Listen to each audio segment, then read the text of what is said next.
Beliau juga sudah bergabung di meeting room kita. Untuk selanjutnya saya serahkan kepada Pak Kus untuk menyampaikan materi. Pada Pak Kus dipersilakan. Ya, baik Mas Farid. Kedengar baik Mas Farid?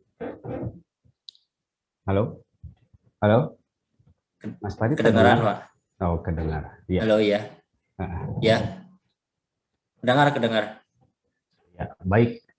Terima kasih Pak Farid. Bismillahirrahmanirrahim. Assalamualaikum warahmatullahi wabarakatuh. Selamat malam Bapak dan Ibu. Waalaikumsalam. Waalaikumsalam. Selamat malam Pak Kusmara. Ya, selamat malam. Baik Bapak dan Ibu, kebetulan ini adalah sesi terakhir dan sebenarnya materi inti dari pelatihan manajemen dasar ini sudah selesai. Tinggal bagaimana Bapak dan Ibu nanti mendapatkan informasi tentang pelayanan Puskopit Jawa Barat. Ya, namun sebelum kita sampai kepada apa saja sih yang dilayani oleh Puskopit Jawa Barat terhadap anggotanya, ada sesuatu yang perlu kami sampaikan terlebih dahulu. Ya.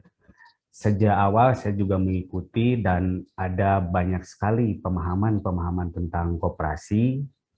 Salah satunya adalah koperasi itu mempunyai kewajiban terhadap anggotanya, yaitu memberikan manfaat. Nah, manfaat ini bisa dilihat dari sisi ekonomi anggota dan satu sisi lagi dari aspek sosial anggota.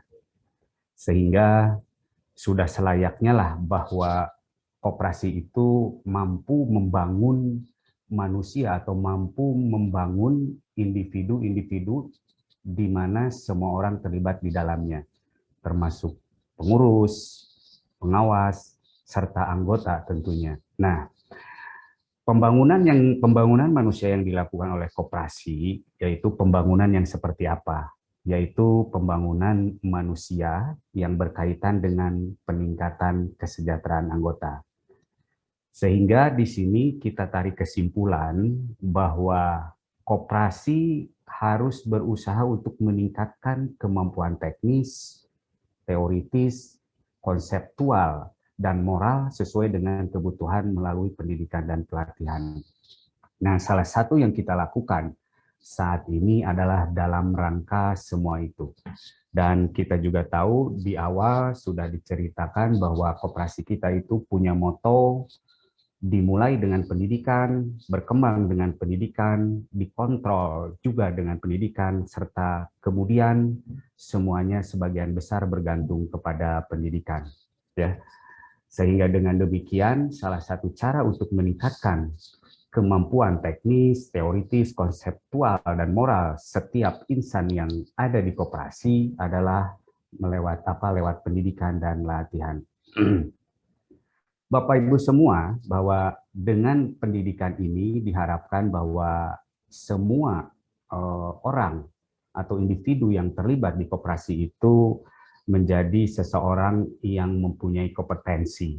Ya, kita tahu bahwa kompetensi itu ada 3 hal yang harus diperhatikan. Yang pertama adalah skill.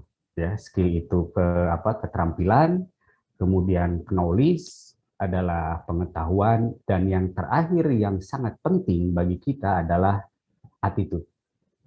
Nah, banyak contoh di negara kita, Bapak dan Ibu, ya memang contohnya sih nggak bagus ya, nggak enak. Kalau diperhatikan bahwa para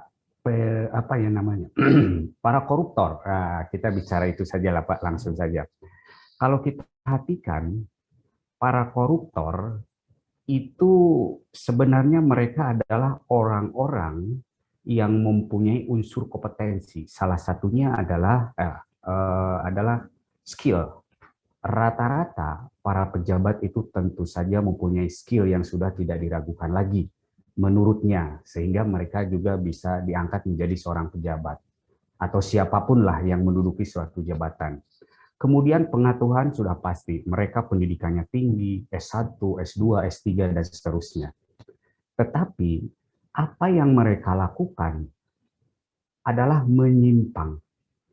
Contohnya karena dia melakukan korupsi, melakukan penyimpangan uang negara demi kepentingan pribadinya masing-masing.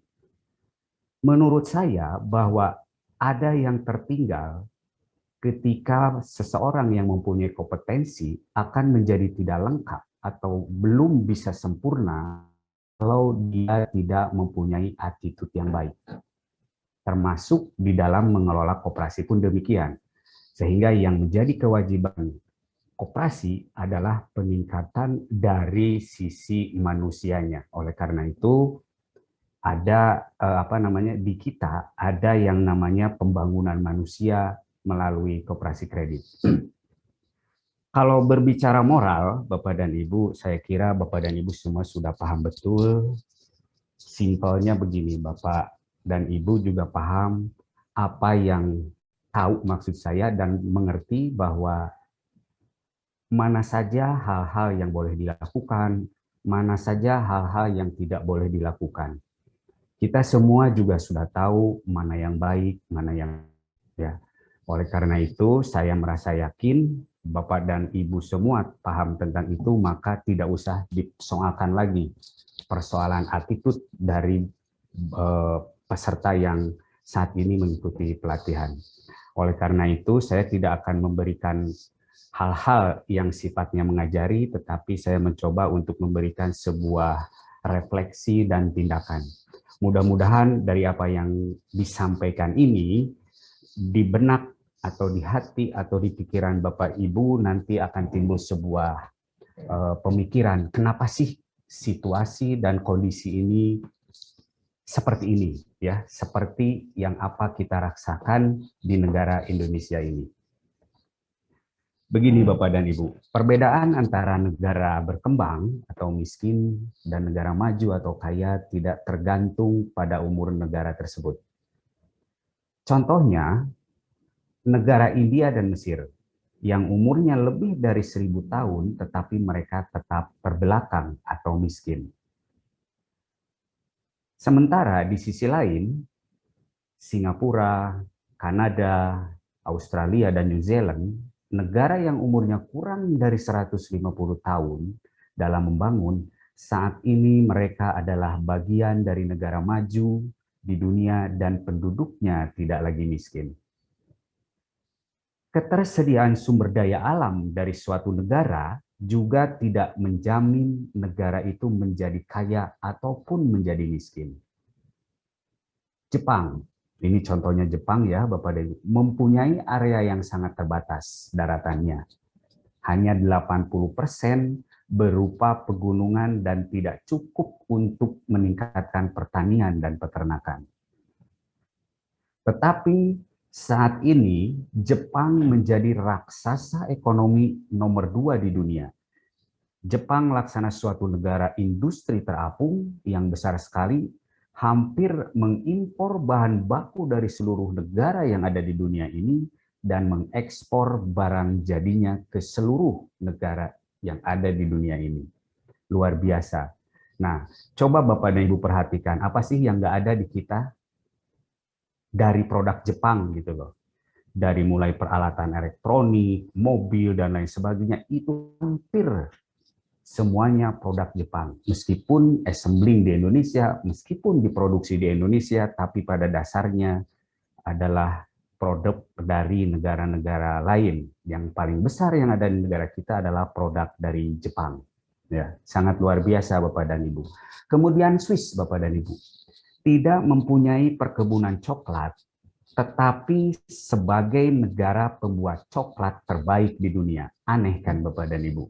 Negara Swiss sangat kecil, hanya 11% daratannya yang bisa ditanami. Jadi dari sekian luas negara Swiss, ternyata hanya 11% daratannya yang bisa ditanami.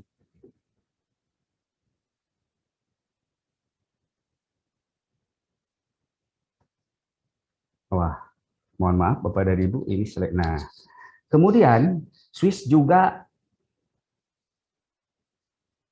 merupakan mempunyai produk susu dengan kualitas terbaik. Ya, Bapak dan Ibu mungkin sudah tahu, Nestle ya adalah salah satu perusahaan makanan terbesar di dunia. Ya, Swiss juga tidak mempunyai cukup reputasi dalam keamanan, integritas, ketertiban, tetapi saat ini bank-bank di Swiss menjadi bank yang sangat disukai di dunia, Bapak dan Ibu. Kenapa bank-bank di Swiss sangat disukai? Karena bank di Swiss itu sangat terkenal dengan sistem perbankan yang sangat ketat. Jadi dia itu bank-bank Swiss sangat merahasiakan setiap nasabah dari nasabah tersebut tidak bisa satupun atau sangat susah untuk bisa mengetahuinya. Oleh karena itu, Bapak dan Ibu, ternyata bank di Swiss itu paling disukai juga oleh orang-orang Indonesia. Jadi mereka yang uangnya ingin tidak terpantau, ternyata mereka juga menabung di bank-bank Swiss, termasuk termasuk uang hasil yang tidak baik, ya, hasil korupsi, hasil penggelapan, dan lainnya juga disimpan di bank Swiss. Nah, Indonesia, Bapak dan Ibu. Indonesia adalah negara yang sangat besar. Populasinya sampai saat ini adalah 270-200 ribu populasi atau penduduk. Ini menurut data bulan September tahun 2020 kemarin. Ya, kemudian luas area daratannya, Bapak dan Ibu, itu hampir sekitar 1.900.000 sekian kilometer persegi.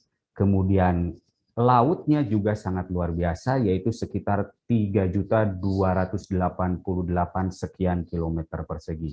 Indonesia juga punya pulau-pulau besar, ya, seperti Jawa, Sumatera, Kalimantan, Sulawesi, Bali, dan Irian. Nah, sementara Bapak dan Ibu, untuk suku bangsa yang ada di negara kita itu kurang lebih ada sekitar 1.340 suku bangsa dan 300 kelompok etnik. Nah, ini sangat luas sekali, sangat banyak sekali maksud saya, dan sangat beragam. Ya, ternyata yang kita tahu seperti Sunda, Batak, Jawa, dan sebagainya itu ternyata masih banyak lagi suku-suku bangsa yang ada di negara kita. Kemudian jumlah pulau yang ada di negara kita itu sekitar 18.308 pulau, ya. Itu menurut Citra Satelit 8 tahun 2010 kemarin, meskipun ada satu pulau yang direbut oleh tetangga kita. Nah, Indonesia, Bapak dan Ibu, termasuk 20 besar negara penghasil sumber daya alam di dunia. Jadi sangat luar biasa. Indonesia itu adalah negara yang sangat kaya, ya. Kemudian memiliki 3.350 jenis fauna dan flora. Kemudian Indonesia itu juga menjadi negara terluas nomor 13 di dunia. Jadi luasnya nomor 13, kemudian yang nomor 1 kalau tidak salah itu Rusia. Kemudian penduduk terbanyak nomor 4 di dunia, ya, dan termasuk penduduk yang sangat plural atau sangat beragam, ya. Dan menurut informasi pada tahun 2000-an bahwa penduduk di daerah Indonesia ada yang namanya penduduk terpadat 10 besar di Indonesia. Kalau Bapak dan Ibu kepingin tahu, yaitu daerah Cicadas. Ya, daerah Cicadas itu adalah termasuk salah satu daerah terpadat 10 besar terpadat di dunia. Ya, menurut informasi yang kami baca bahwa daerah Cicadas itu sekitar 13.000 penduduk per kilometer. Nah, berarti kalau kita hitung meter, maka dalam 1 meter itu kurang lebih ada 13 penduduk begitu loh. Jadi sangat luar biasa. Nah, namun sekarang sudah berubah, tidak masuk lagi ke 10 besar, kalau tidak salah sekarang kalah sama daerah yang ada di negara Cina. Nah, kemudian Bapak dan Ibu, Indonesia juga penghasil biji-bijian terbesar nomor 6, penghasil teh terbesar nomor 7, nomor satunya Cina. Kemudian penghasil kopi nomor 4, penghasil coklat nomor 3, itu kan sangat luar biasa. Tetapi kenapa pembuat coklat terbaik adalah Swiss? Mereka tidak punya perkebunan coklat. Kemudian penghasil minyak sawit, penghasil pala nomor 2, karet alam juga. Karet alam itu perkebunan karetnya kita sangat luas, sehingga kita dianggap penghasil karet alam terbesar juga, kemudian penghasil kayu lapis nomor 1 ya, sehingga hutan-hutan kita menjadi gundul, kemudian penghasil ikan nomor 3. Nah, tadinya Bapak dan Ibu, Indonesia itu tidak termasuk 10 besar penghasil ikan ya, sejak kepemimpinan Ibu Susi kemarin, bahwa perikanan Indonesia kembali meningkat ya, dan menduduki peringkat nomor 3. Kemudian Indonesia juga penghasil timah nomor 2, penghasil batu bara nomor 3, penghasil bumi nomor 22, ya, penghasil natural gas, gas alam nomor 11. Kita juga ada emas, kemudian kita juga punya aspal, bauksit, nikel, granit, perak, uranium. Jadi uranium itu bahan untuk membuat nuklir, kita juga ada. Kemudian penghasil marmer dan mineral ikutan lainnya. Nah, jadi kesimpulannya, apa sih yang nggak ada di negara kita? Indonesia. Nah, ini Bapak dan Ibu, ini sangat bertolak belakang. Negara penghutang nomor 3 paling berisiko di Asia. Ya, ini menurut informasi dari International Moody's Investor Service. Kemudian negara terbersih dari korupsi nomor 85. Dulu ya, zaman dulu Indonesia itu termasuk 10 besar negara terkorup. Tapi alhamdulillah sekarang itu sudah menjadi, saya bilangnya negara terbersih dari korupsi nomor 85 dari 180 negara di dunia ya. Jadi ini sudah sedikit membaik. Kemudian ranking indeks sumber daya manusia atau SDM nomor 87 dari 150 negara.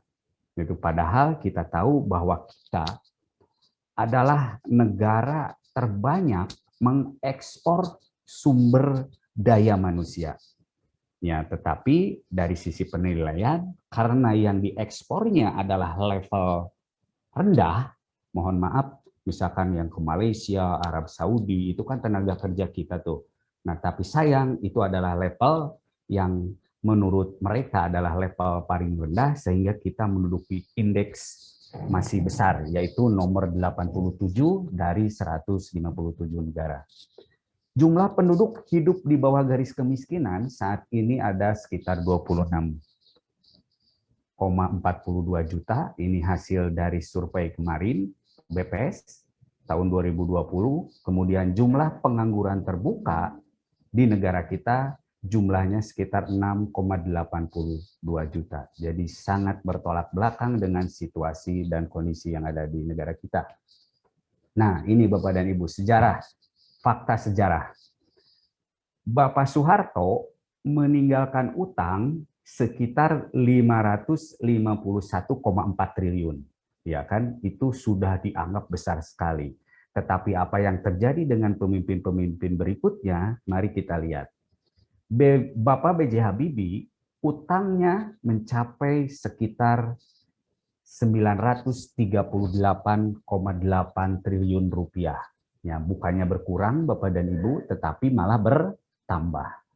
Kemudian Bapak Gus Dur meninggalkan hutang sekitar 1.271,4 triliun. Gitu kan? Selanjutnya Ibu Megawati juga sama, bukannya mengurangi utang, tetapi malah menambah utang, ya, yaitu sekitar 1.298 triliun. Kemudian Bapak SBY juga sama, sekitar 2.608,8 triliun. Dan sekarang Bapak dan Ibu, dari data BI, utang luar negeri kita, Indonesia pada akhir Oktober kemarin tahun 2020 tercatat sekitar 413,4 US dollar, setara dengan 5.877 triliun. Ya, itu saya cuplik dari Warta Ekonomi. Jadi sangat luar biasa kita. Bapak dan Ibu, tidak ada kemakmuran tanpa keadilan. Kita pernah mengalami darurat kemanusiaan. Contoh yang paling up to date kemarin ada kasus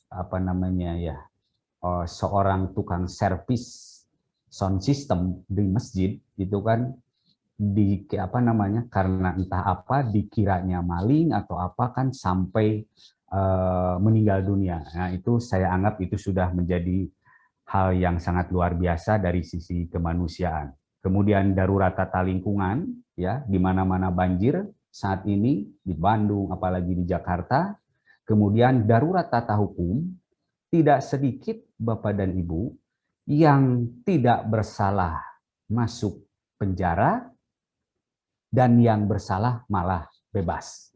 Termasuk sekarang ini kita rasakan masih adanya darurat ekonomi, ya. Darurat ekonomi dulu pernah berlangsung sampai dikeluarkannya LBT bukan LBT bantuan langsung tunai, kemudian berbagai macam bantuan sampai sekarang itu kan di dunia koperasi juga ada, yaitu dari dari pemerintah berupa bantuan. Menurut kami itu sebenarnya persoalan darurat, ya, dan pemerintah sendiri menganggap itu darurat sehingga perlu dibantu oleh pemerintah, ya, termasuk ke usaha kecil dan menengah, kemudian termasuk ke koperasi. Tapi alhamdulillah di gerakan kita tidak banyak, tapi ada yang ikut menerima bantuan tersebut dengan alasan-alasan tertentu. Bapak dan Ibu, para eksekutif dari negara maju yang berkomunikasi dengan temannya dari negara terbelakang akan sependapat bahwa tidak ada perbedaan yang signifikan dalam hal kecerdasan. Ya. Profesor Nelson Tansu, PhD, kelahiran Medan 20 Oktober tahun 1977, diangkat menjadi profesor termuda, ya, pada usia 25 tahun di Lehigh University USA, pengajar program S2 dan S3, namanya cukup dikenal di kalangan akademisi. Dia memiliki 11 penghargaan dan memiliki 3 hak paten atas penemuan ilmiahnya. Kalau dari sisi kecerdasan, maka Indonesia juga banyak orang-orang yang sangat cerdas. Kemudian selanjutnya, Bapak Dr. Joni Setiawan, kelahiran Jakarta. Ya, dia adalah astronom muda, penemu ekstrasolar atau kita menyebutnya dengan planet asing. Ya, planet ini ditemukan oleh sekelompok astronom Eropa dan Brazil, dan kelompok ini dipimpin oleh beliau. Ya, beliau tergabung dalam tim Institut Max Planck untuk astronomi di Heidelberg, Jerman. Ya, orang Indonesia memang pinter-pinter, ya, Bapak dan Ibu. Jadi jangan tanya kalau soal kepintaran, ya. Banyak sekali di Indonesia orang-orang yang sangat pintar. Termasuk salah satunya adalah Dr. Joni Setiawan ini. Kemudian Dr. Kun Sutanto. Ya, dia 59 tahun usianya, adalah seorang warga negara Indonesia kelahiran Surabaya 59 tahun yang lalu, ya. Anak seorang pengusaha dan saat ini menjadi guru besar dengan 4 gelar doktoral, ya. Gelar doktornya itu tidak 1, tidak 2, 4 sekaligus dia sahabat. Kemudian di bidang ilmu dan sains, elektronika, fisika, matematika, dan pendidikan. Sampai dengan tahun 2010 kemarin, Profesor Dr. Kun Sutanto menjadi pembantu asisten rektor di Universitas Waseda Tokyo, Jepang. Universitas ini kita tahu sangat terkenal. Nah, beliau, yang unik dari beliau, bahwa beliau itu sering diundang, sering didatangi orang Jepang hanya sekedar untuk dimintakan motivasi. Padahal orang Jepang sudah terkenal dengan motivasi untuk maju dan bersaing dengan bangsa-bangsa lain. Ya. Kemudian Bapak dan Ibu, kalau kita bandingkan negara-negara lain di bidang sains dan teknologi, menurut beliau adalah perkara rendahnya penghargaan Republik ini terhadap riset, gitu kan. Jadi banyak orang pintar di negara kita melakukan riset, kemudian risetnya hasil risetnya itu hanya sekedar disimpan tanpa ada tindak lanjutnya, sehingga mereka jangan lebih bisa terlihat berkarya kalau memang mereka berkarya di luar negeri. Ya, di negara kita pada zaman dulu memang seperti itu. Kemudian Bapak dan Ibu, ras atau warna kulit juga bukan faktor penting. Para imigran yang dinyatakan pemalas di negara asalnya ternyata menjadi sumber daya yang sangat produktif di negara Eropa, ya, atau di negara kaya. Berbanding terbalik kalau dia balik lagi ke negaranya masing-masing. Contohnya warga negara Indonesia yang tadi itu, gitu kan. Mereka bisa berkarya itu menjadi seorang yang bisa produktif kalau di negara lain. Tapi kok kenapa di negara kita tidak seperti itu? Ini menjadi bahan pemikiran buat kita. Lalu apa bedanya Bapak dan Ibu? Perbedaannya adalah dari sikap perilaku masyarakat yang telah dibentuk sepanjang tahun melalui kebudayaan dan pendidikan. Gitu kan?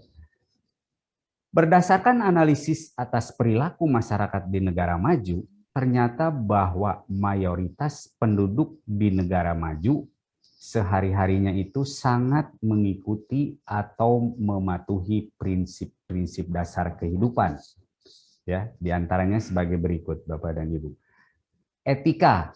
Nah, mereka sangat patuh dan memegang teguh di dalam kehidupan sehari-harinya, ya, memegang etika sebagai prinsip dasar dalam kehidupan sehari-harinya. Kemudian kejujuran dan integritas, rasa tanggung jawab, kemudian hormat pada aturan dan hukum masyarakat, hormat pada hak atau kepada hak orang lain atau warga lain, kemudian cinta pekerjaan, berusaha keras untuk menabung dan investasi. Mereka itu uangnya tidak banyak dipakai untuk hal-hal yang sifatnya konsumtif, itu, tetapi mereka lebih cenderung untuk ditabungkan dan berinvestasi, gitu kan. Kalau soal bekerja keras sudah tidak lagi diragukan, dan yang terakhir adalah tepat waktu, artinya no delay. Bapak dan Ibu sekalian, di negara terbelakang atau miskin atau berkembang, hanya sebagian kecil saja masyarakat yang mematuhi prinsip dasar kehidupan tersebut. Kita bukan miskin terbelakang karena kekurangan sumber daya alam atau karena alam yang kejam. Ya. Contohnya saya sudah perlihatkan tadi bahwa negara kita itu adalah negara yang mempunyai sumber daya alam yang sangat banyak dan hampir semua bahan itu ada di negara kita. Sumber daya alam apapun ada di negara kita. Kita terbelakang, lemah, miskin karena perilaku kita yang kurang baik. Menurut beliau ya, bukan menurut saya, tapi saya sepakat gitu lah. Kita kekurangan kemauan untuk mematuhi dan mengajarkan prinsip-prinsip dasar kehidupan yang memungkinkan masyarakat kita pantas membangun masyarakat, ekonomi, dan negara. Ya. Akhirnya apa? Yang harus kita lakukan adalah perubahan. Ya. Dapat kita mulai dari diri kita sendiri, di sekolah, di tempat bekerja, dan tidak menuntut orang lain untuk berubah. Tapi mulailah dengan merubah diri sendiri. Karena jika menuntut orang lain untuk berubah lebih dahulu, maka perubahan tidak akan terjadi. Keadaan kita akan tetap seperti kemarin, malah makin hari keadaan kita akan semakin terpuruk. Nah, terima kasih Bapak dan Ibu. Akhirnya apa yang harus kita lakukan adalah merubah attitude kita, ya, menjadi attitude yang lebih baik lagi, karena memang attitude adalah penyempurna dari kompetensi. Ya, seperti saya contohkan tadi, orang yang mempunyai kompetensi tetapi tidak diikuti dengan attitude yang baik, maka akan menjadi masalah atau perilakunya akan menjadi menyimpang, seperti melakukan penyimpangan, korupsi, menggelapkan uang, termasuk juga dia di koperasi, maksud saya, termasuk juga di koperasi, sama. Artinya setiap pelaku koperasi, baik itu pengurus, pengawas, anggota, maka harus punya kompetensi yang dilengkapi atau yang dilengkapi dengan attitude yang baik. Oke, Bapak dan Ibu, sampai di sini silakan kalau ada yang mau komentar. Saya kira ini bukan materi, tapi hanya memberikan sedikit, bukan motivasi juga, tetapi ini persoalan, mungkin persoalan ini akan menjadi bahan Bapak dan Ibu, kenapa kok negara kita sampai saat ini, padahal kita negara kaya, tetapi kita kondisi sekarang ini tetap hanya sebagai negara berkembang, bukan lagi negara maju. Itu saja Bapak dan Ibu. Monggo Bapak dan Ibu, kalau ada yang mau komentar.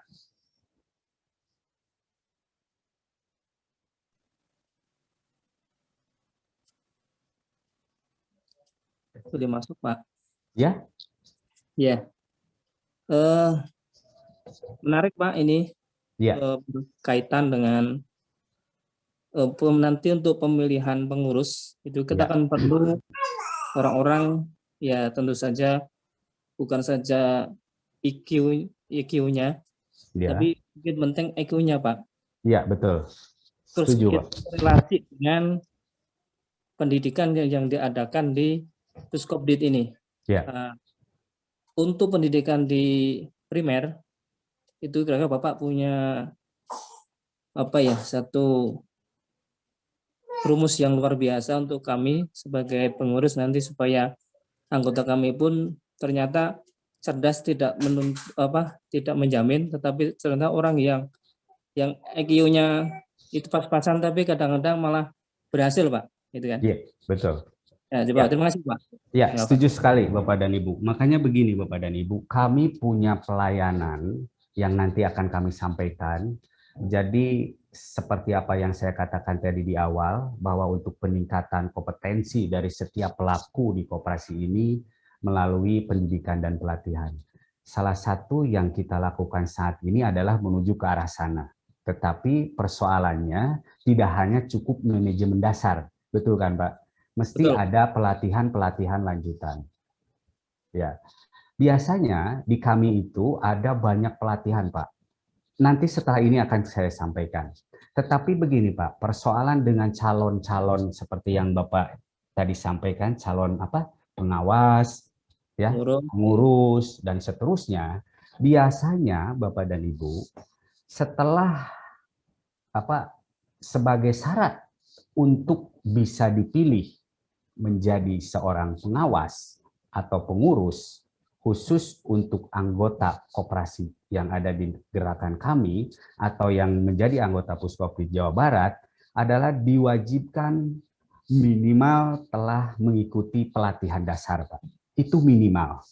Itu hampir di semua koperasi, setiap calon pengurus ataupun calon pengawas harus mempunyai sertifikat pendidikan dasar yang kita lakukan sekarang ini. Ya. Selanjutnya di koperasi-koperasi yang sudah lebih besar lagi ditambahkan lagi, Pak. Untuk pengawas misalkan, maka dia harus sudah mengikuti pelatihan kepengawasan. Kemudian sudah mengikuti pelatihan kepemimpinan. Lalu untuk pengurus juga sama, dia harus sudah mengikuti pelatihan dasar jelas, kemudian kepemimpinan, kemudian akuntansi, dan seterusnya. Banyak sekali Pak pelatihan-pelatihan. Nah itu semua tertuang dalam pola kebijakan yang ada di koperasi Bapak dan Ibu masing-masing.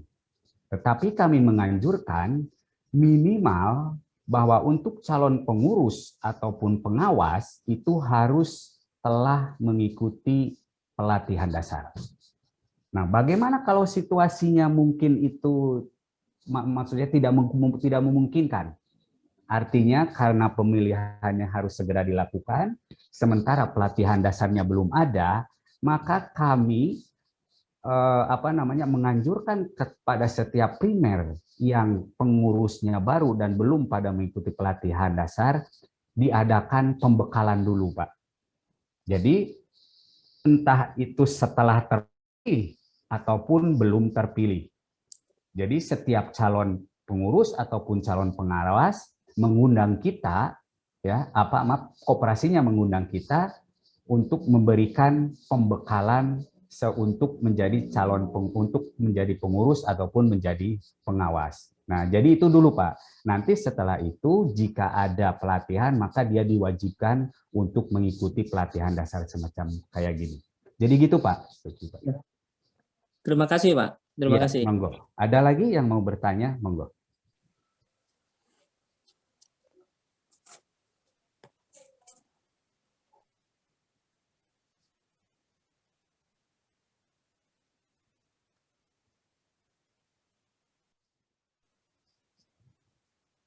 Baik, kalau tidak ada, kita lanjutkan. Silakan Bapak dan Ibu.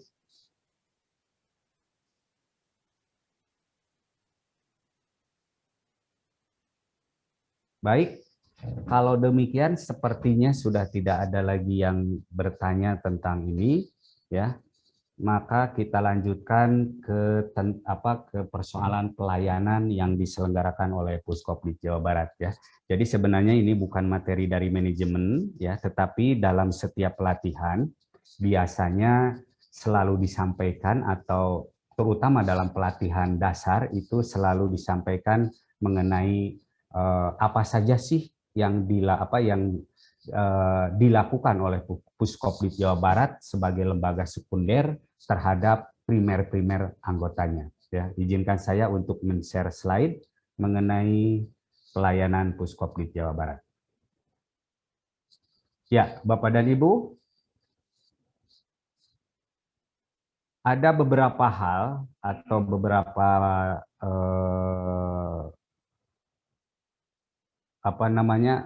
kegiatan yang biasa dilakukan oleh Puskopdit Jawa Barat sebagai bentuk pelayanan terhadap para anggotanya, ya.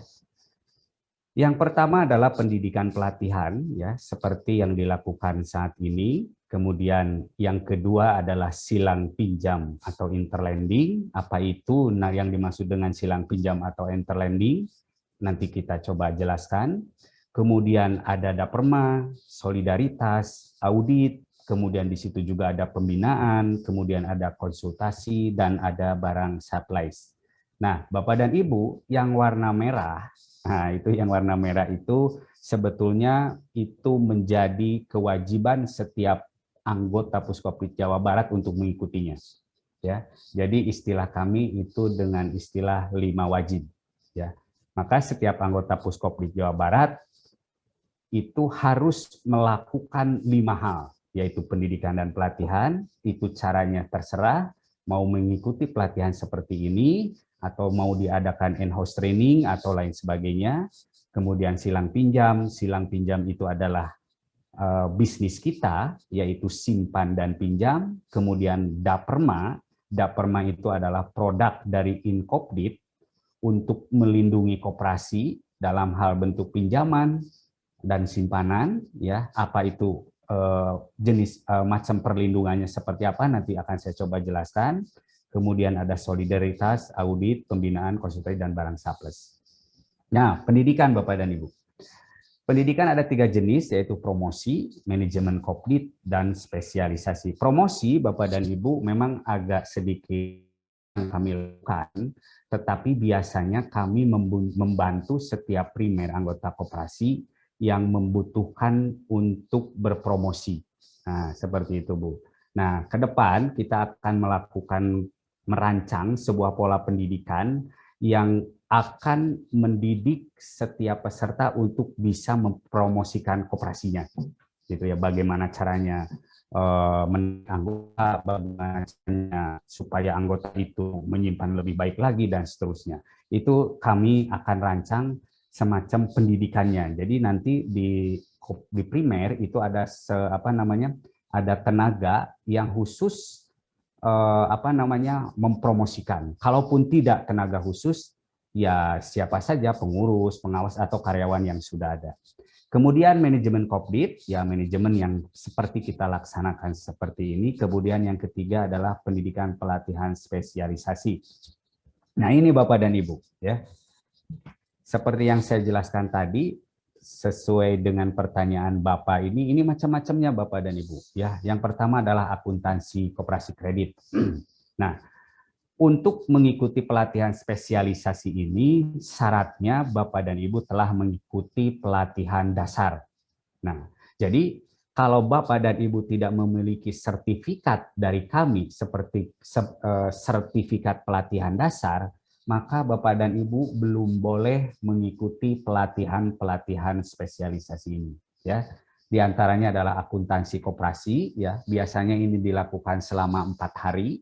Ya, selama 4 hari dari mulai sampai akhir, Bapak dan Ibu akan bekerja dengan kalkulator, ya, kemudian menulis angka dan seterusnya. Pokoknya belajar akuntansi, mulai dari bagaimana cara bertransaksi yang sesuai dengan ketentuan perundang-undangan atau ketentuan akuntansi, sampai bagaimana Bapak dan Ibu menghitung dividen, bukan dividen, menghitung SHU. Nah, itu semuanya akan dibahas di situ. Termasuk sekilas informasi tentang perpajakan juga ada dalam pelatihan akuntansi ini. Kemudian kepemimpinan. Nah, ini yang Bapak Ibu tadi ditanyakan, bahwa untuk menjadi seorang pengurus, pengawas, di beberapa koperasi sudah mewajibkan calonnya untuk mengikuti kepemimpinan ini. Jadi mereka calon pengawas atau calon pengurus yang belum memiliki sertifikat kepemimpinan, nah itu belum boleh mencalonkan jadi pengurus di beberapa koperasi. Tetapi dari kami hanya mewajibkan untuk ikut pelatihan dasar jika koperasinya menjadi anggota Puskopdit Jawa Barat. Kemudian manajemen kepengawasan. Nah, ini untuk pengawas juga sama, ya. Beberapa koperasi juga mewajibkan untuk calon pengawasnya telah mengikuti pelatihan ini, kemudian analisa kredit, ya, seminar perencanaan, sistem informasi manajemen, komputer akuntansi, kemudian manajemen usaha kecil. Nah, manajemen usaha kecil ini biasanya paling banyak sekali pengikutnya, Bapak dan Ibu, bukan pengikutnya, pesertanya. Ya, biasanya ini sangat banyak dan peminatnya justru paling banyak dari anggota individu. Kalau yang lainnya kan sifatnya lebih ke pengurus, ya, pengawas serta manajemen di koperasinya, tetapi biasanya kalau yang ini pesertanya lebih banyak dari anggota, ya. Kemudian di situ juga ada pelatihan keuangan Kopdit, kemudian pelatihan manajer. Nah, ini manajer, pelatihan manajer ini diperuntukkan untuk calon-calon manajer yang ada di koperasi Bapak dan Ibu. Kemudian ini ada pelatihan TOT, Training of Trainer. Jadi para pengajar yang dilibatkan di Puskopdit Jawa Barat itu harus sudah lulus TOT. Ya, jadi seperti Mas Fahri dan yang lain sebagainya juga itu semuanya sudah mengikuti pelatihan Training of Trainer ini, ya, dan seterusnya. Kemudian Bapak dan Ibu, yang dimaksud dengan silang pinjam daerah adalah seperti ini, ya. Yang menjadi anggota Puskopdit Jawa Barat adalah koperasinya, ya. Puskopdit Jawa Barat menghimpun dana berupa tabungan dari anggota primer, berupa simpanan pokok, simpanan wajib, simpanan sukarela, simpanan khusus, dan lain-lain. Artinya ini sama dengan setiap individu anggota koperasi atau orang-orang yang menjadi anggota koperasi Bapak dan Ibu harus menyimpan simpanan pokok, simpanan wajib, dan simpanan yang lainnya. Tetapi yang disimpan di Puskopdit Jawa Barat ini atas nama lembaga, bukan atas nama perorangan atau individu. Jadi lembaganya yang menabung di Puskopdit Jawa Barat. Kemudian Puskopdit Jawa Barat melayani pinjaman kepada anggota.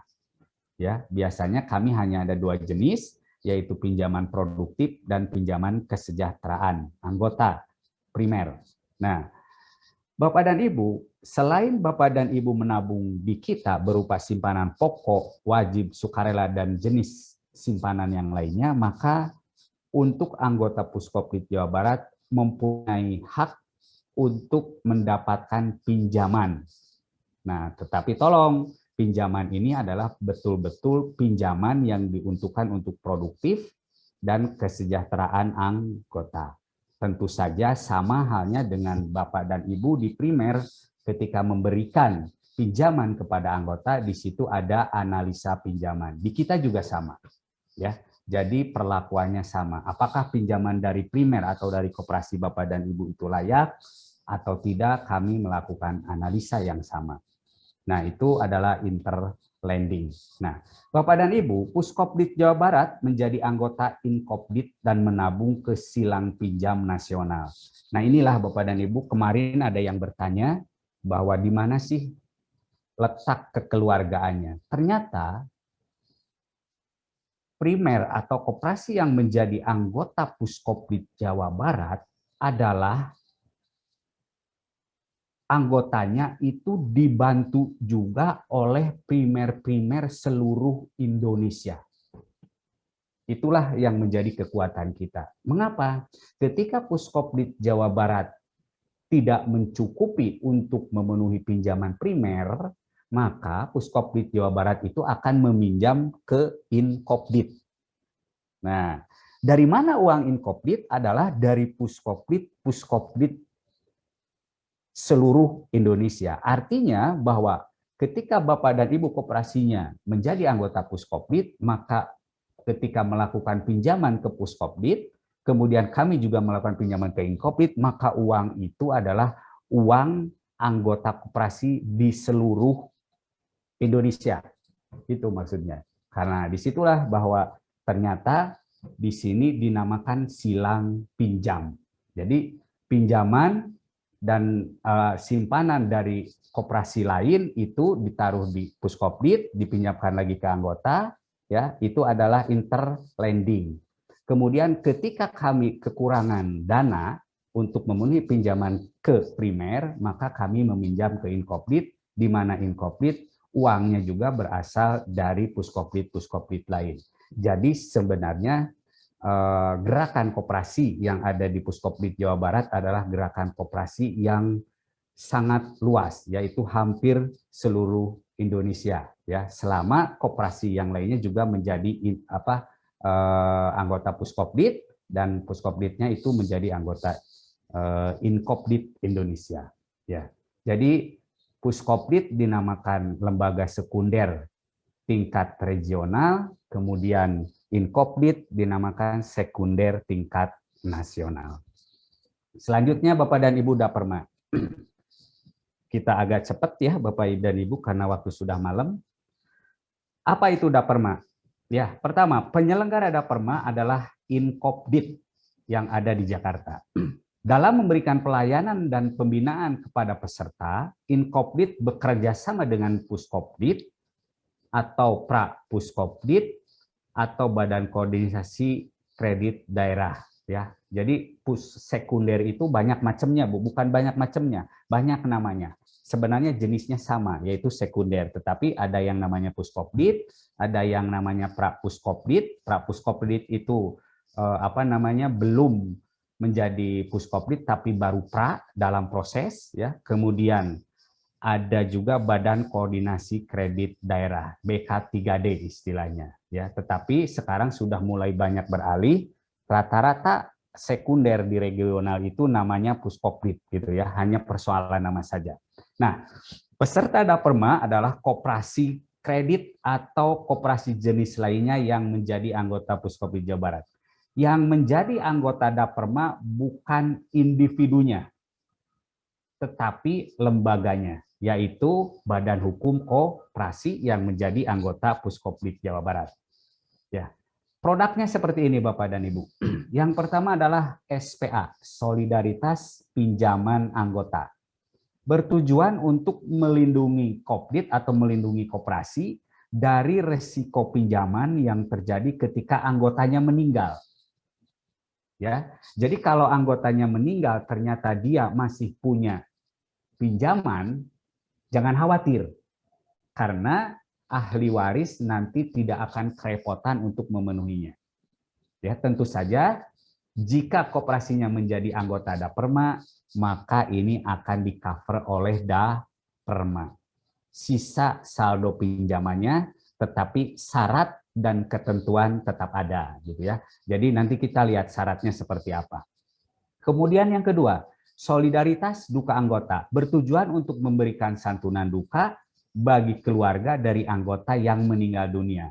Selain individu yang mempunyai saldo pinjamannya itu di-cover oleh Daperma, saldonya sisanya sehingga tidak memberatkan ahli waris. Yang kedua, selain di-cover pinjamannya, juga dia akan mendapatkan santunan. Ya, jadi pinjamannya lunas, malah dia mendapatkan santunan. Nah, pinjamannya lunas itu bukan dilunasi oleh anggota atau atau ahli warisnya, tetapi dilunasi oleh Daperma. Sehingga uang itu untuk pelunasan pinjaman itu tidak dikasihkan ke anggotanya, tetapi langsung diberikan kepada koperasinya. Jumlahnya berapa, sisa pinjamannya, kemudian selama itu mengikuti ketentuan yang ada, tidak ada masalah, persyaratan administratifnya sudah lengkap, syarat-syarat yang lainnya juga sudah terpenuhi, maka dia akan di-cover saldo pinjamannya. Jadi ahli waris merasa tenang. Ya. Selain itu juga dia akan mendapatkan santunan. Ya. Mendapatkan santunan berupa santunan duka anggota. Nah,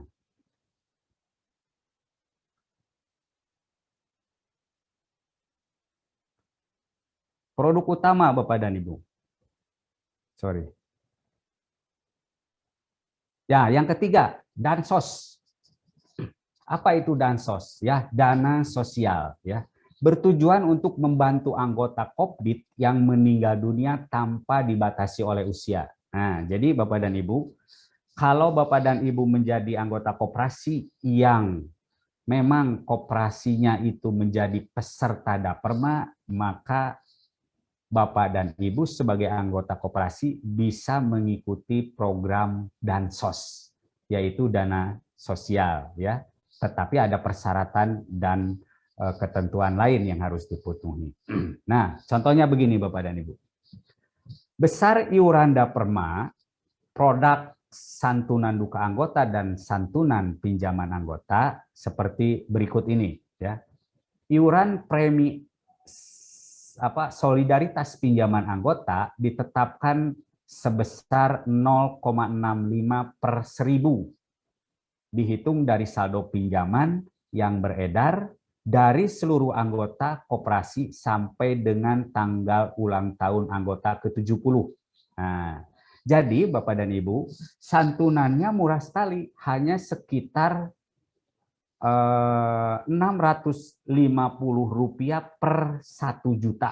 Nah, jadi setiap saldo pinjaman anggota per 1 juta dihitung, maka harus dibayarkan hanya Rp650. Itu untuk pinjaman, ya, untuk santunan solidaritas pinjaman anggota. Tetapi dengan syarat bahwa peminjamnya itu tidak lebih dari 70 tahun usianya. Ya, jadi untuk usia di atas 70 tahun, wayahna tidak di-cover oleh Daperma. Ya. Triknya seperti apa Bapak dan Ibu? Jadi untuk anggota yang sudah usia 70 tahun, ya, karena memang tidak di-cover Daperma, maka boleh diberikan pinjaman, tapi tolong pinjamannya hanya sebesar simpanan, gitu ya. Jadi kalau ada apa-apa dengan simpanannya aja sudah bisa terselesaikan.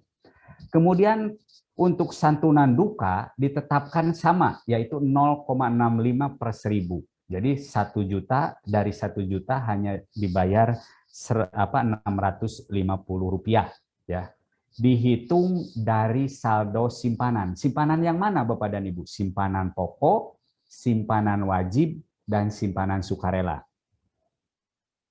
Nah, siapa usia berapa? Sampai usia ke-76. Nah, jadi ini agak lebih lebih panjang. Kalau tadi pinjaman itu hanya sampai pada usia 70, tetapi untuk simpanan ini usianya bisa sampai ke 76. Jumlah preminya sama.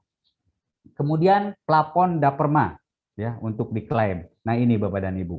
Besarnya plafon klaim santunan duka anggota sebesar 50 juta. Santunan duka anggota yang dihitung dari simpanan pokok, simpanan wajib, dan simpanan sukarela. Jadi kalau anggotanya meninggal, koperasinya menjadi ikut Daperma dan itu disertakan menjadi anggota Daperma, maka ketika meninggal akan mendapatkan santunan maksimal sebesar 50 juta. Perhitungannya sebagai berikut. Usia anggota yang masuk ke Kopdit sampai dengan ulang tahun ke-1 sebesar 100% dari simpanan dan plafonnya 5 juta rupiah. Jadi usia ke-1, 1 tahun. Ada kok anggota yang usianya 1 tahun. Pasti ada. Itu karena simpan. Jadi itu namanya anggota luar biasa. Kan dia juga menyimpan simpanan, ya, simpanan pokok, simpanan wajib atau simpanan sukarela, ataupun yang lainnya yang sesuai dengan persyaratan atau ketentuan yang ada di koperasi, sesuai dengan anggaran dasar, anggaran rumah tangga. Sebagai anggota luar biasa, maka hak dan kewajibannya diatur di situ, ya. Tetapi biasanya simpanan juga dia ikut, gitu ya.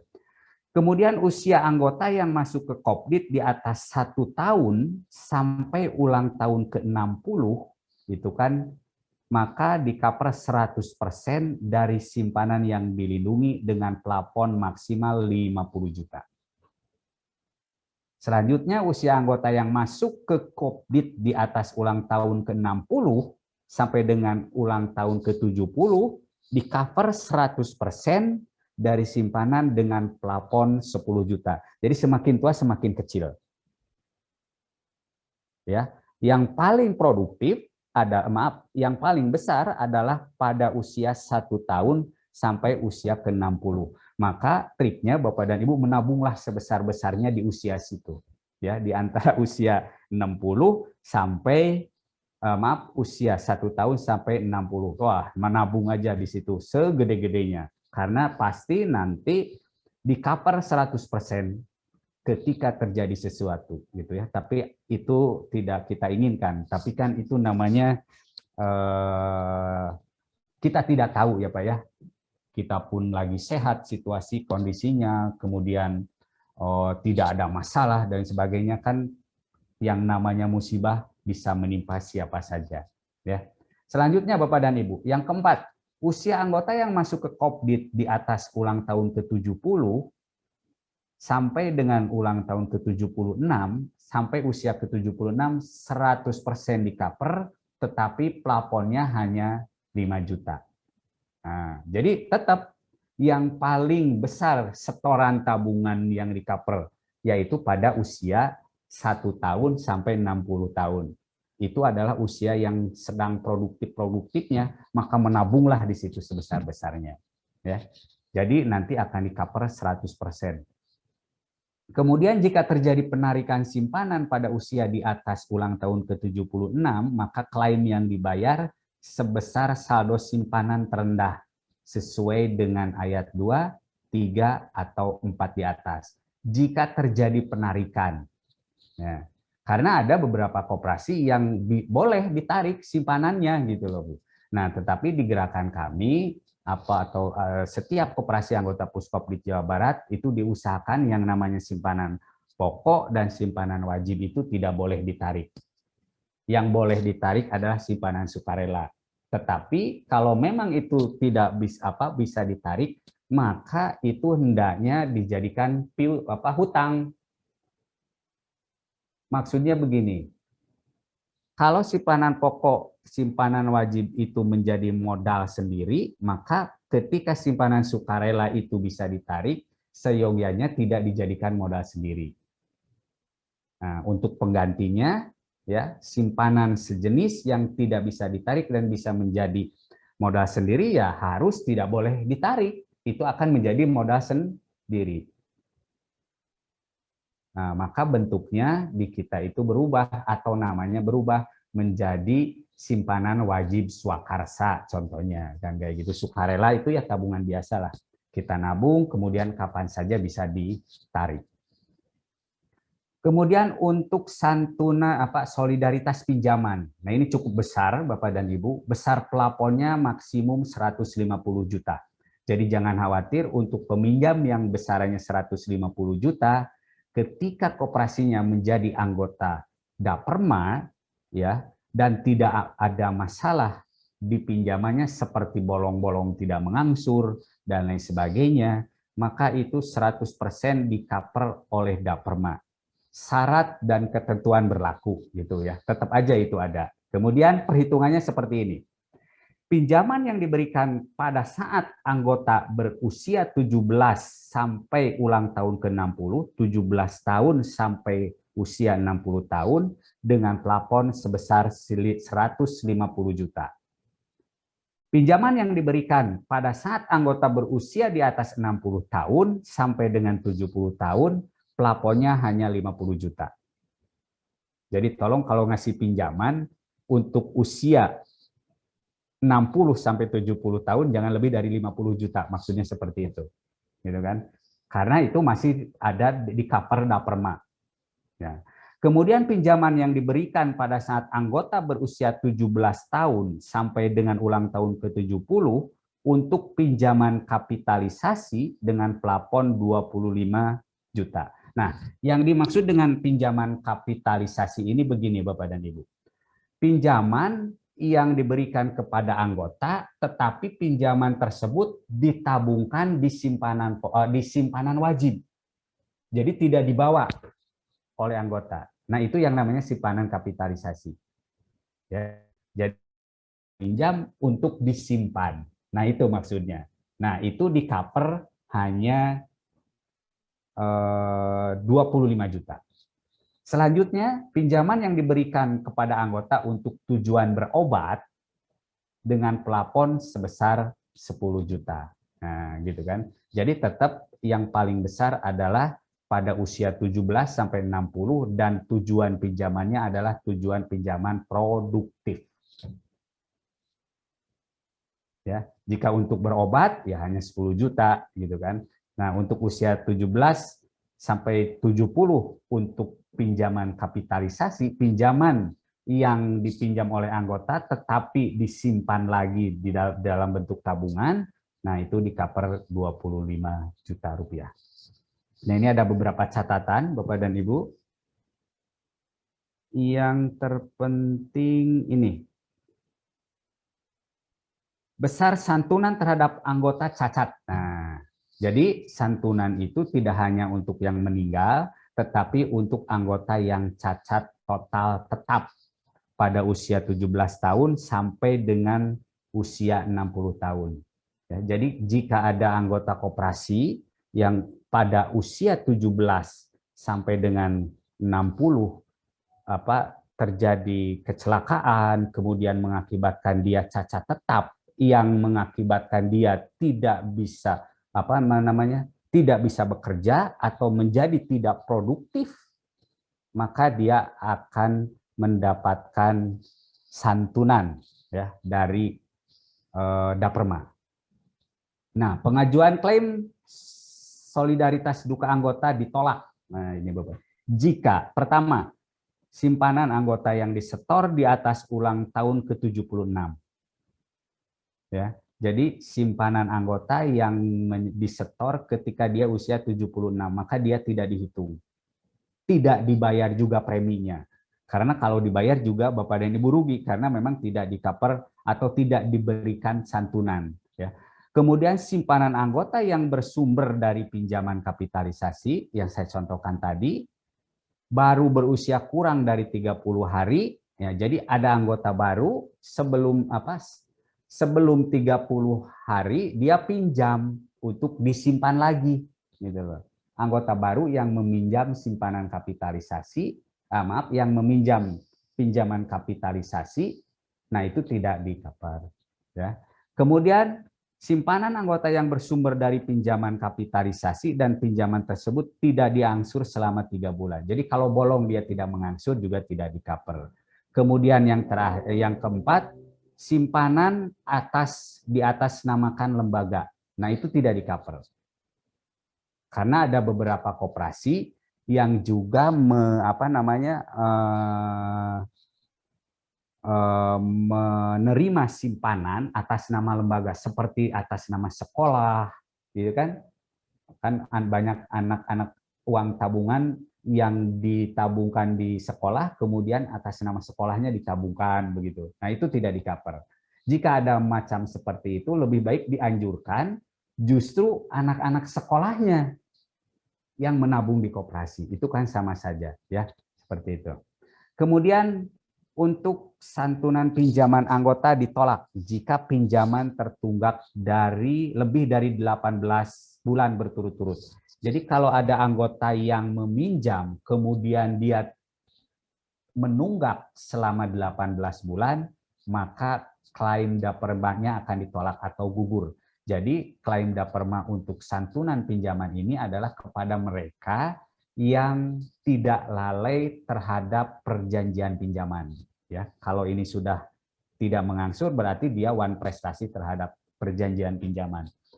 Kemudian pinjaman yang diberikan kepada anggota yang berusia di bawah 17 tahun.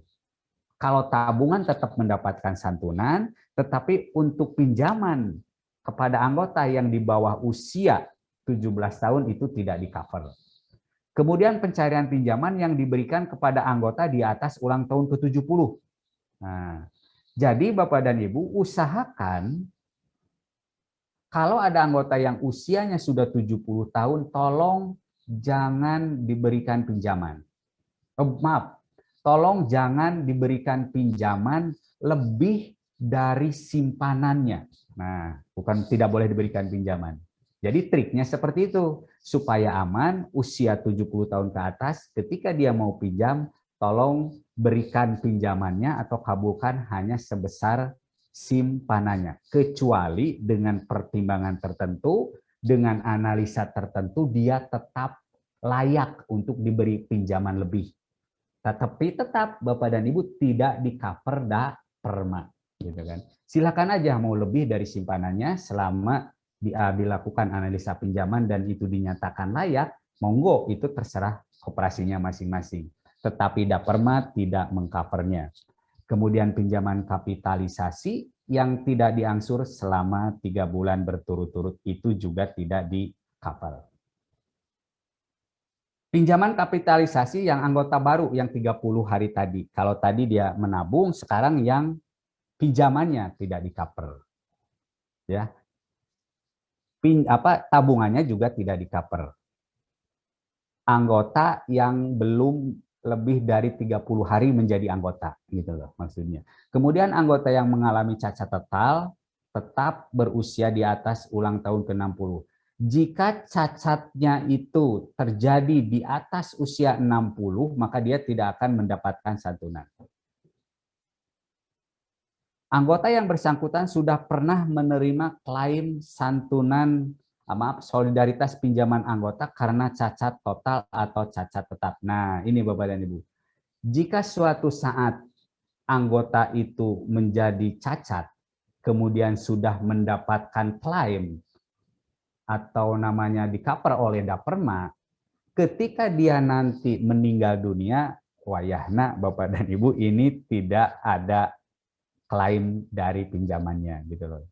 Jadi tidak mendapatkan tidak di-cover oleh daperma jika dia sudah menerima santunan dari kejadian atau perkara yang menyebabkan dia menjadi cacat total tetap gitu. Jadi tidak menerima klaim 2 kali, tidak bisa menerima klaim 2 kali. Nah, Bapak dan Ibu syaratnya adalah anggota Puskopdit, ya, kemudian taat pada aturan, lalu di sana juga ketika menjadi anggota Bapak dan Ibu akan mendapatkan sertifikat daperma serta buku-bukunya. Kemudian Kopdit telah menerapkan standar akuntansi.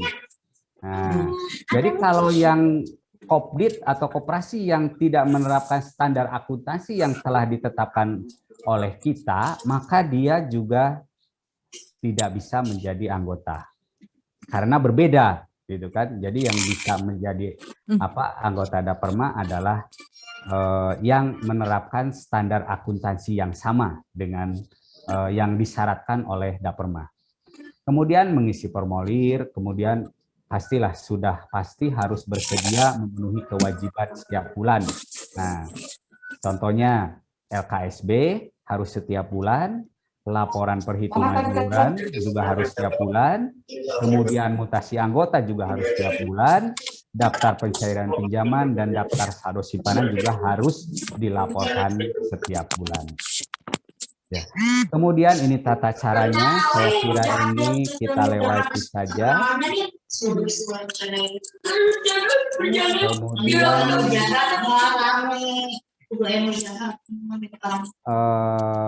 tata cara pengajuan klaim SDA juga ini saya kira tidak perlu karena ini syaratnya umum Bapak dan Ibu seperti surat kematian, kemudian KTP, ya, SIM, paspor, kemudian KSPA, dan KSPA Bapak dan Ibu tahu ya, kemarin sudah ada pelatihan menerima pelajaran akuntansi. KSPA adalah kartu simpan pinjam anggota yang isinya itu terdiri catatan-catatan tentang pinjaman dan simpanan anggota. Nah, itu KSPA. Kemudian surat keterangan pemeriksaan berkas dari manajer, ya, dari manajer Kopdit.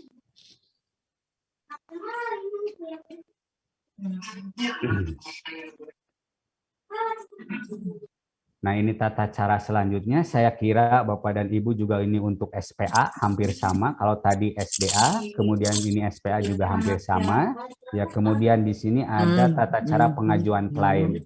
Ya, tata caranya seperti begini Bapak dan Ibu. Contohnya untuk cacat tetap, total ada keterangan dokter, kemudian surat permohonan dan perjanjian pinjaman yang asli. Ya, kemudian KSPA yang tadi saya sebutkan dan atau buku anggota BA yang asli. Jadi yang asli-aslinya itu harus dilampirkan nanti. Tidak boleh fotokopian, kemudian surat keterangan dari manajer, kemudian foto anggota yang bersangkutan, kemudian surat keterangan pemeriksaan berkas dari manajer. Ya, itu untuk pengajuan klaim santunan cacat tetap. Batas masa pengajuan klaim. Ya, batas pengajuan klaim untuk santunan duka anggota dan santunan pinjaman anggota serta dansos pengajuannya paling lambat 120 hari, ya, atau 4 bulan. Ya, jika lebih dari situ ya wayahna tidak bisa diurus atau tidak bisa diklaim. Nah, untuk dansos Bapak dan Ibu selambat-lambatnya 60 hari. Ya, maaf. Untuk dansos selambat-lambatnya 60 hari dalam hal menyelesaikan berkas-berkas kelengkapan. Ya kan ada persyaratannya ya, selain yang tadi juga ketika ada permintaan dari pihak Daperma untuk melengkapi lagi karena ada yang kurang, maka itu harus dilengkapi selambat-lambatnya 2 bulan. Kemudian kelengkapan administrasinya, Bapak dan Ibu, ini ada. Bolennya tadi tinggal sisa 1. Dan daftar pengurangannya. Kayak ketimus tadi, aduh ngopi ketimus. Mas Farid. Jadi. Mas Farid. Bang, kemangisnya sih. Iya, halo masih, Bapak Bang. dan Ibu. Tapi kok udah diuyuk sama Ibet, tinggal sisa sedikit. Ada suaranya. Enggak terlalu banyak.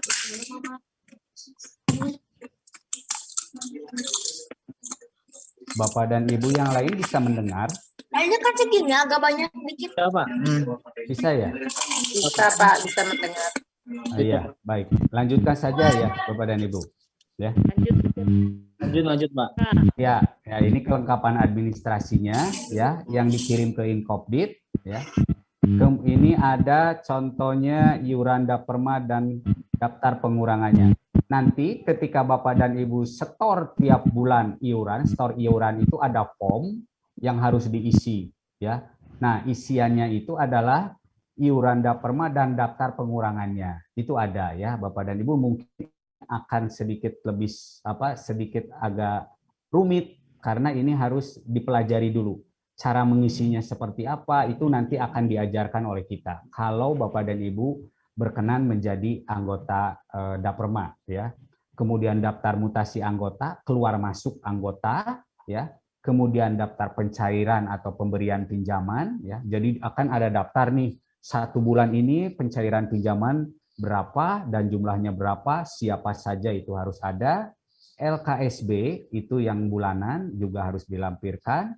Kemudian laporan perhitungan saldo simpanan dan pinjaman per 3 bulan. Ya, bulan Maret, bulan Juni, September, dan Desember. Ya, per tribulan.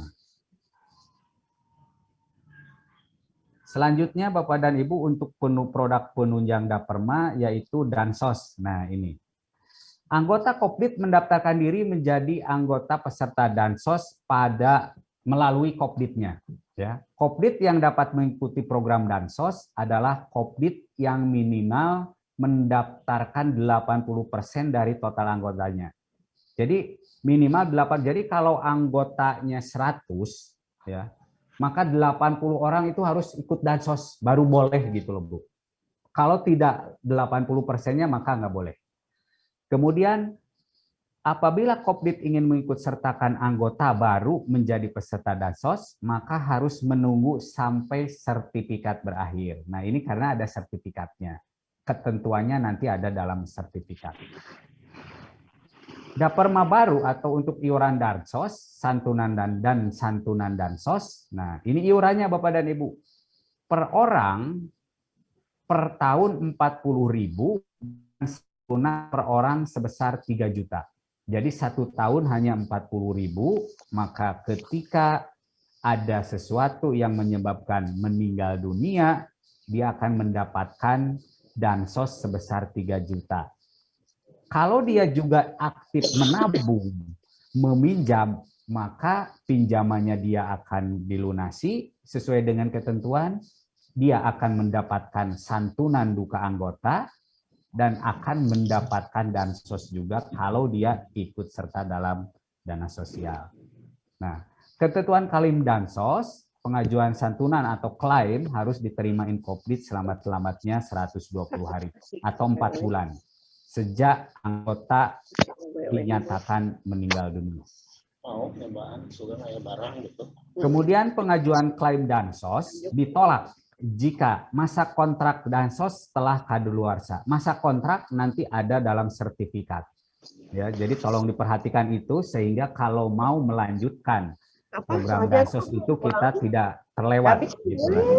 Kemudian peserta tidak tercantum dalam daftar nama peserta Dansos yang dikirimkan ke pengelola. Nah, jika tidak tercantum maka dia juga ditolak. Ya, saya kira ini jarang terjadi karena pasti semuanya akan terdaftar lah kalau untuk itu. Tetapi di beberapa tempat ada kasus yang disetorkan iurannya adalah jumlahnya misalkan 85 ya, tetapi yang terdaftar hanya ada 84 gitu loh.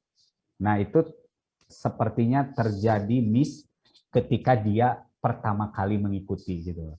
Kemudian iuran anggota yang meninggal pada masa perpanjangan kontrak tidak dibayar. Jadi ketika kontraknya selesai, kemudian dia mengikuti selanjutnya untuk kontrak berikutnya, belum selesai kontraknya dia meninggal dunia, maka dia tidak akan mendapatkan dana sosial. Nah, ini tata caranya, saya kira tidak terlalu ini standar ya, KTP, fotokopi KTP, kartu surat kematian, ya itu asli atau fotokopi yang telah dilegalisir, ya. SIM boleh, paspor juga boleh, ya. Nah, itu Bapak dan Ibu untuk Dansos. Oke, sampai di sini ada pertanyaan dulu nggak? Barangkali terlalu panjang saya nanti. Dan kalau memang nanti Bapak dan Ibu perlu penjelasan lebih lanjut, biasanya tenaga pembina kami boleh diundang untuk dimintai penjelasan selanjutnya mengenai tata cara dan lain sebagainya untuk mengikuti program Daperma ini. Ya, monggo kalau ada pertanyaan atau komentar.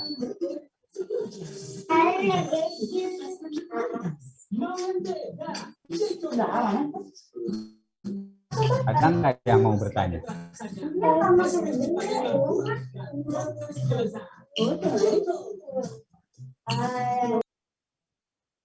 Halo, nggak ada ya? Oke, baik. Kalau tidak ada, kita lanjutkan Bapak dan Ibu. yang keempat adalah solidaritas. Apa itu yang dimaksudkan dengan solidaritas? Tolong Bapak Ibu perhatikan.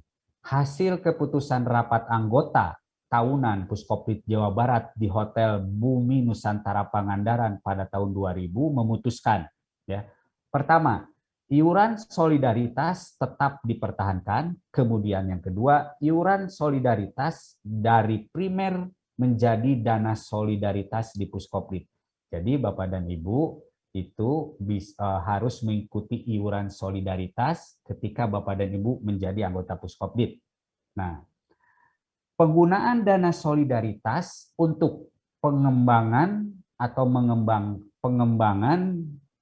mengembangkan lembaga gerakan anggota Puskoprit Jawa Barat dan terbatas untuk pembelian kantor koperasi, pembelian inventaris kendaraan koperasi, kemudian pengadaan peralatan perlengkapan kantor koperasi. Contohnya alat-alat komputer, ya, software atau program, kemudian kendaraan, ya, seperti motor untuk tenaga lapangan dan lain sebagainya. Ya, besarnya dana solidaritas 1,5% dari SHU dan pembayarannya setiap bulan. Jadi ketika Bapak dan Ibu 1 bulan koperasinya mendapatkan SHU 100 juta, gitu kan, maka 1,5%-nya Bapak dan Ibu harus dibayarkan ke Puskoprit Jawa Barat untuk iuran solidaritas, ya. Nah, ketika Bapak dan Ibu sudah mengikuti iuran solidaritas ini, maka Bapak dan Ibu punya hak untuk meminjam pinjaman solidaritas untuk kepentingan pembelian kantor koperasi, gedung koperasi, kemudian untuk membeli inventaris, ya, dan peralatan, serta yang lainnya yang menurut kami nanti akan dianalisa apakah itu benar dibolehkan untuk pinjaman solidaritas atau tidak, ya. Yang besarnya adalah 1,5% dari SHU per bulan. Suku bunga pinjaman solidaritas 0,5% menurun, jadi cukup rendah sekali, ya Bapak dan Ibu. Iurannya 1,5 per bulan dari SHU, kemudian ketika Bapak dan Ibu meminjam iuran solidaritas, maka suku bunga pinjamannya cukup 0,5% setiap bulan, menurun. Nah, kemudian yang kelima, audit Bapak dan Ibu, anggota Puskoprit Jawa Barat juga harus diaudit oleh Puskoprit Jawa Barat, ya. Tujuan audit ini tidak untuk mencari kesalahan, tetapi ini hanya sekedar untuk melakukan pembinaan, meluruskan yang salah, ya, kemudian menambahkan yang kurang dan seterusnya. Jadi istilahnya ini adalah tidak untuk mencari-cari kesalahan, tetapi audit ini dilakukan merupakan audit pembinaan supaya bagaimana koperasi itu sesuai dengan ketentuan yang ada, sesuai dengan anggaran dasar, sesuai dengan anggaran rumah tangga, serta peraturan-peraturan yang ada di koperasi masing-masing. Yang diauditnya itu meliputi aspek hukum, legalitas, aspek organisasi, keuangan, permodalan, dan aspek manajemen, ya. Jadi itu program yang kita lakukan terhadap anggota Puskoprit Jawa Barat, ya, dalam bentuk pelayanan selain pelayanan yang telah 4 yang tadi, yaitu ada audit, ya. Jadi setiap anggota Puskoprit Jawa Barat harus diaudit oleh Puskoprit Jawa Barat. Nah, kemudian yang ke-6, pembinaan. Nah, pembinaan ini dilakukan untuk setiap anggota Puskoprit Jawa Barat, ya. Dalam hal kunjungan tenaga pembinaan kami, setiap anggota Puskoprit Jawa Barat berhak minimal mendapatkan kunjungan 2 kali dalam setahun, ya. Karena ini anggota kita adalah seluruh Jawa Barat yang lumayan tersebar di setiap kota, ya.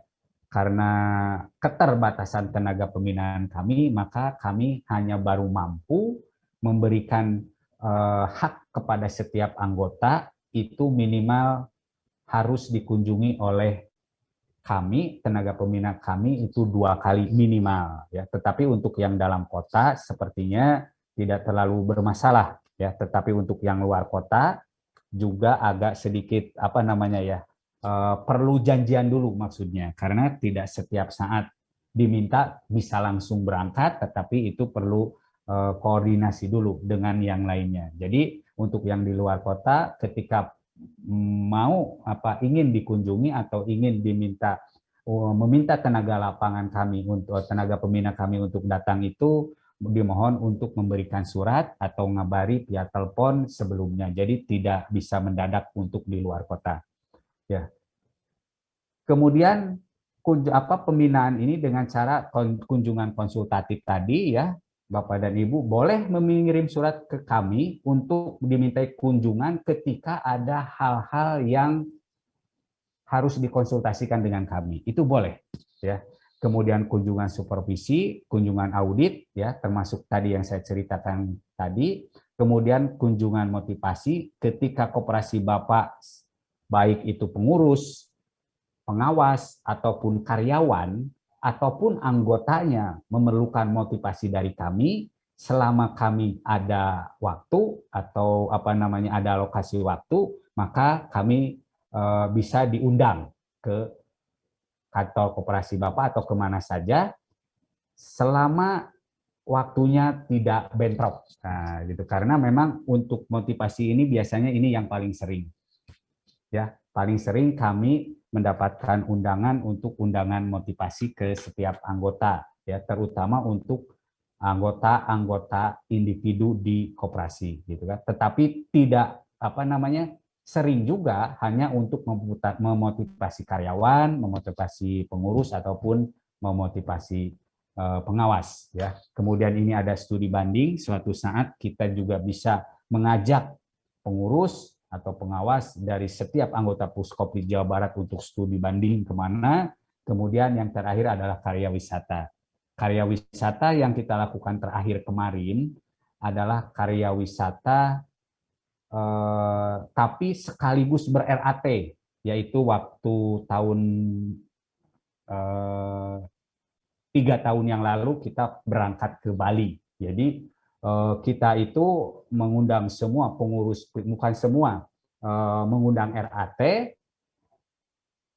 tapi RAT-nya kita lakukan di Bali. Nah, itu sekaligus dengan karya wisata.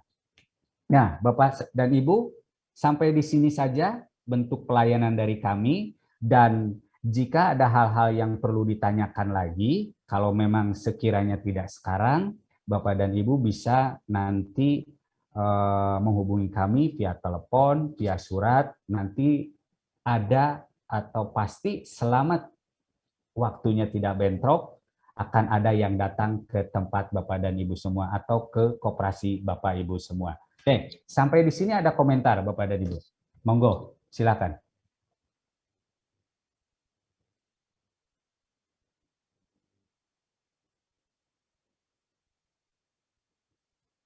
Pesertanya masih banyak, ini 40.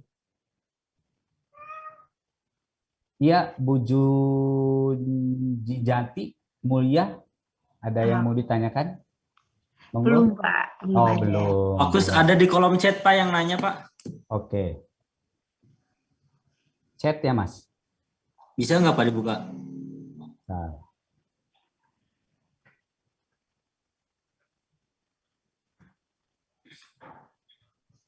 Nggak ada, Mas. Oh iya, harus saya tutup dulu. Sebentar. Dulu coba. Ya. Baik. Nah, ini. Ya. Ada yang bertanya dari Bapak Ibu Rifa ya, Ibu Rifa. Izin bertanya Pak mengenai materi sebelum ini. Saya pernah baca artikel yang menyebutkan bahwa AS sudah menghapuskan Indonesia dari daftar negara berkembang dan sudah masuk ke daftar negara maju pada tahun 2020. Menurut Bapak, apakah Indonesia khususnya koperasi sudah siap untuk ini?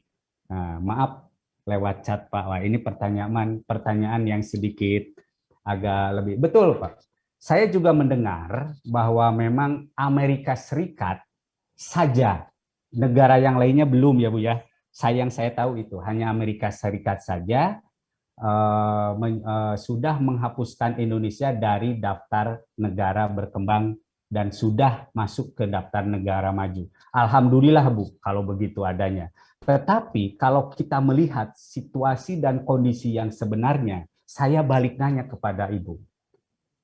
Sudah benar enggak bahwa kita ini negara maju? Itu aja Bu. Monggo silakan dipikirkan gitu loh. Ya, melihat situasi dan kondisi yang ada sekarang ini. Ya alhamdulillah kalau mereka menganggap bahwa negara kita adalah sudahlah negara maju. Tetapi kondisi apa yang saya sampaikan tadi, nah itu kan sedikit memberi gambaran yang sebenarnya yang ada di negara kita. Nah, kemudian terkait dengan koperasi ya tadi, yang sudah siap untuk ini. Nah, Bapak dan Ibu, kemarin waktu tahun 2020 kita itu booming tentang MEA. Ya, mungkin Bapak dan Ibu juga tahu MEA ya. Maka pada saat itulah beramai-ramai setiap yang namanya lembaga koperasi, perusahaan dan lain sebagainya itu adalah mengikuti kompetensi course. Nah, jadi setiap sumber daya yang ada di koperasi itu mulai dari teller, kemudian back office itu harus mempunyai sertifikat kompetensi, gitu kan. Maka rame-ramelah semuanya pada ikut, gitu kan. Ya, teller ada yang ikut, dia mempunyai sertifikat kompetensi teller dan lain seterusnya. Nah, maka setelah itu ya sudah selesai.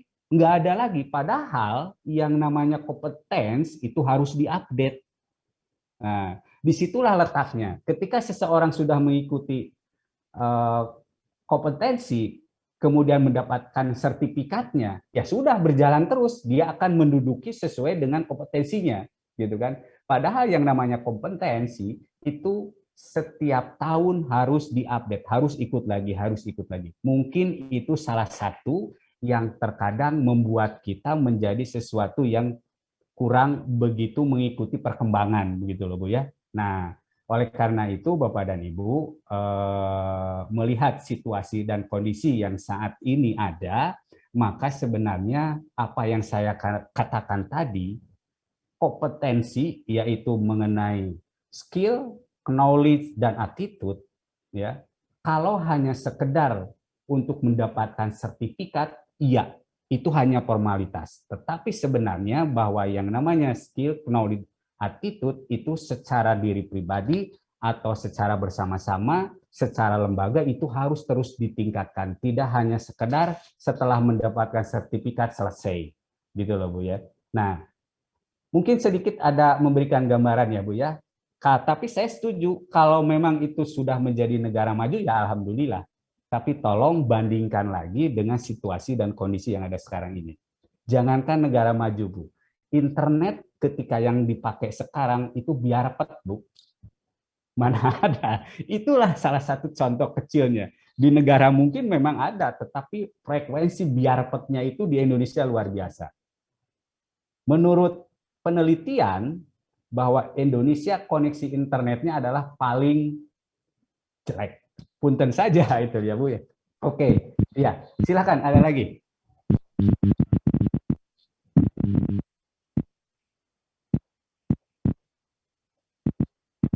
Baik, kalau tidak ada Bapak dan Ibu, kita selesaikan saja, sudah jam 8:10 jam di Bandung.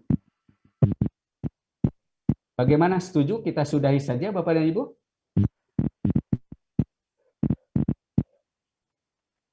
Baik, tidak ada komen berarti setuju saja. Ya, Mas Farid, silahkan dilanjutkan. Oh iya, itu saja yang bisa saya sampaikan. Apabila ada hal-hal yang perlu ditanyakan, Bapak dan Ibu silahkan menghubungi kami via telepon, via WhatsApp, nomor WhatsApp Puskopit juga ada, boleh nanti tanya ke Mas Farid, ataupun via surat. Selama kami bisa memenuhi undangan Bapak dan Ibu, itu pasti kami akan datang. Yang jelas, surat itu sebelumnya tidak boleh mendadak, atau pemberitahuannya tidak boleh mendadak. Apalagi ada undangan dari luar kota. Kalau dari Kota Bandung itu masih bisa kita manage lah, waktunya bisa diatur. Baik, terima kasih. Mudah-mudahan apa yang sampai. Oh ya, Ibu, gimana? Ya, Pak. Ya, silakan, Bu. Ibu Eva. Apa semua peserta yang ikut pelatihan berarti nanti kita semua mendapatkan sertifikat ya, Pak ya? Oh iya, pasti Bu, pasti. Ya, jadi nanti Bapak dan Ibu yang ikut pelatihan dari awal sampai akhir akan mendapatkan sertifikat, ya Bu ya. Oke. Ada lagi, monggo. Ya Mas Farid, dilanjutkan Mas Farid, monggo kita langsung aja ke penutupan karena tidak ada yang bertanya lagi. Oke, baik.